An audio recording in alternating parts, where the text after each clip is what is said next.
I got you. जब मैंने कहा आई गॉट यू तो मेरा मतलब था कि मैं तुम्हारी हेल्प कर देता हूं। I will help you. ये फ्रेज मैंने पहली बार सुना था यूएस में। जब मैं यूएस गया तो मैं एक कैब में बैठा, वहां मैं गाड़ी का शीशा ऊपर करने की कोशिश कर रहा था, तो उतनी देर में ड्राइवर ने कहा आई गॉट यू और उसने शीशा ऊपर कर दिया। इसी तरह ये फ्रेज आई गॉट यू आप भी यूज कर सकते हो। मान लो आपके घर गेस्ट आते हैं और वो बाथरूम में लाइट का स्विच ढूंढ रहे होते हैं, उतनी देर में आप जाकर कहते हो आई गॉट यू और लाइट ऑन कर देते हो। अवल, ऑनलाइन सेल खत्म हो गई। दिल छोटा मत करो। Don't lose heart.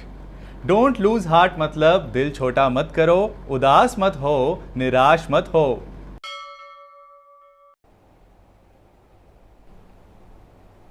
क्या हुआ? मैंने ट्यूसडे के दिन एग खा लिया। ओहो, get over it. Get over it मतलब छोड़ो उस बात को, भूल जाओ उस बात को, जो हुआ सो हुआ। Get over it.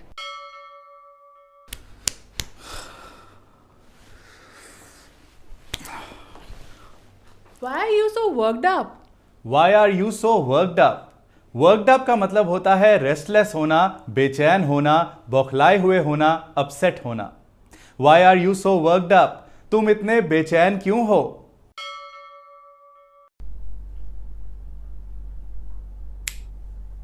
तुमने सबके सामने मेरी नाक कटवा दी। You made me lose face in front of everyone. Though she is tired, she is working. दो का मतलब है हालांकि।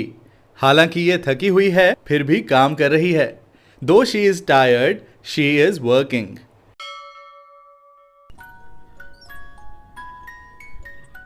हमें दूसरों के काम में अपनी नाक नहीं घुसानी चाहिए। We should not poke our nose into someone's business. Prime minister Modi ने इंडिया की नई एजुकेशन पॉलिसी के बारे में कहा है, national education policy is a game changer. Game changer का मतलब क्या है, इसे ध्यान से सुनना, क्योंकि ऐसे वर्ड्स आपकी वोकैबुलरी एनहांस करते हैं और साथ ही साथ आपकी स्पोकन इंग्लिश में इंप्रूवमेंट लाते हैं, उसमें वैरायटी लाते हैं। गेम चेंजर मतलब वो चीज जो गेम बदल दे, गेम चेंज कर दे, गेम पलट दे। इसे ज्यादातर पॉजिटिव तरीके में यूज किया जाता है। जैसे कि अगर आप कहो this job is a game changer for me, यानी ये जॉब मेरे लिए गेम चेंजर है, इसने मेरी लाइफ सेट कर दी है। अगर ये जॉब ना होती तो मेरी लाइफ की गेम वैसे ही चलती रहती जैसे चल रही थी, पर इसने मेरी गेम चेंज कर दी। प्राइम मिनिस्टर मोदी ने कहा है no claims made of any bias in education policy. सबसे पहले देखते हैं बायस का मतलब क्या है। बायस मतलब पार्शियलिटी, किसी एक को फेवर कर देना, किसी एक को इग्नोर कर देना, किसी एक का पक्ष ले लेना, किसी दूसरे को छोड़ देना। सो उन्होंने कहा no claims made of any bias, यानी किसी ने भी ऐसे कोई क्लेम्स नहीं करे हैं, ऐसे कोई दावे नहीं करे हैं, ऐसे कोई सवाल नहीं उठाए हैं कि आपने एजुकेशन पॉलिसी में बायस कर दिया, पार्शियलिटी कर दी, फेवरेटिज्म कर दिया, पक्षपात कर दिया, कि स्टूडेंट्स का सोचा तो टीचर्स को छोड़ दिया, स्कूल्स का सोचा तो कॉलेजेस को छोड़ दिया, गवर्नमेंट इंस्टीट्यूशंस का सोचा तो प्राइवेट वालों को छोड़ दिया। ऐसा कोई बायस नहीं किया और ना ही ऐसा किसी ने दावा किया।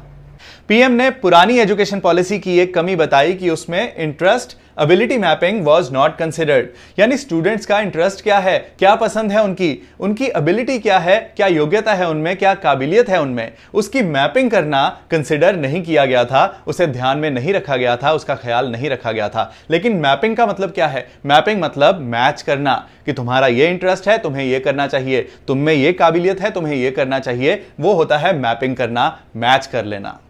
पीएम ने कहा national education policy 2020 presents a holistic view of education. Holistic का मीनिंग मैंने आपको लास्ट लेसन में बताया था, याद है क्या?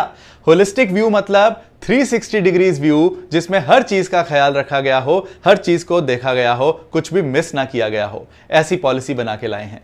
पीएम ने एजुकेशन पॉलिसी की बात करते हुए बताया have given autonomy to many institutions. कई इंस्टीट्यूशंस को उन्होंने ऑटोनॉमी दी है, गवर्नमेंट ने ऑटोनॉमी दी है। लेकिन ऑटोनॉमी का मतलब क्या है? ऑटोनॉमी मतलब इंडिपेंडेंस, फ्रीडम।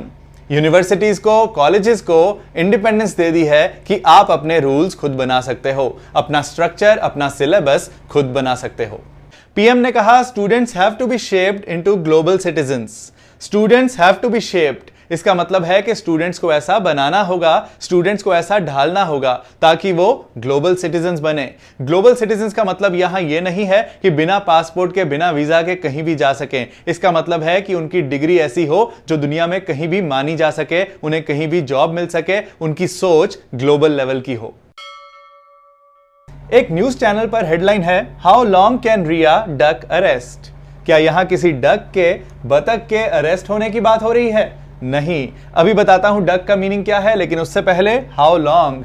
हाउ लॉन्ग मतलब कितना टाइम, कितनी देर। How long do you need, तुम्हें कितना टाइम चाहिए।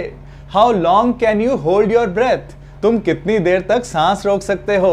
इसी तरह how long can Rhea duck arrest.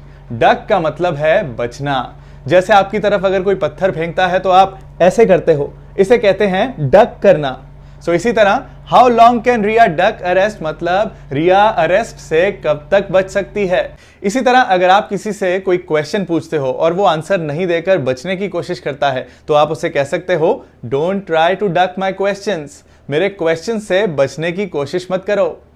Next headline में रिया के बारे में कहा गया है, कॉर्नर्ड इन सुप्रीम कोर्ट। कॉर्नर्ड का क्या मतलब है? जैसे रूम का कॉर्नर होता है, कोना होता है, और आप मान लो किसी से लड़ रहे हो, बहस कर रहे हो, और लड़ते लड़ते आप उसे कोने पर ले जाते हो, फिर उसके पास बचकर निकलने का कोई रास्ता नहीं रहता, तो इसका मतलब आपने उसे कॉर्नर कर लिया। इसी तरह सुप्रीम कोर्ट में आकर रिया कॉर्नर हो गई है, फंस गई है। उसी न्यूज में नेक्स्ट हेडलाइन है, डिलिब्रेट अटेम्प्ट टू मिसलीड। डिलिब्रेट मतलब इंटेंशनल, जानबूझकर, अटेम्प्ट कोशिश। सो जानबूझकर की गई कोशिश, किस काम के लिए? मिसलीड करने के लिए, गुमराह करने के लिए, धोखा देने के लिए।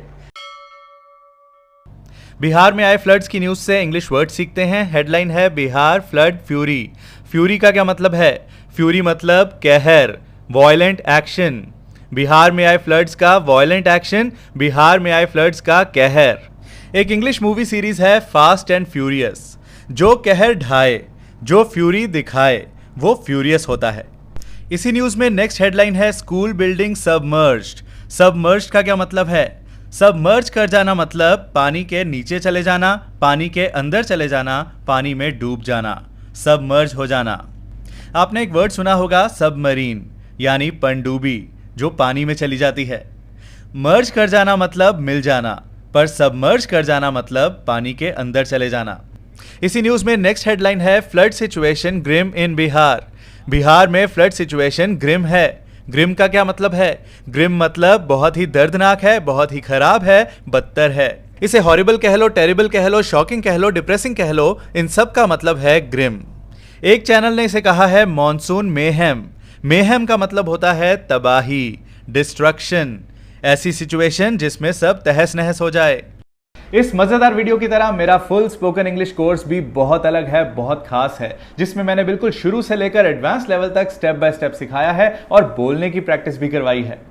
लिंक डिस्क्रिप्शन में मिलेगा, लेकिन वहां जाने से पहले इस वीडियो को लाइक करके जाना, अपने कमेंट्स देकर जाना। All the best.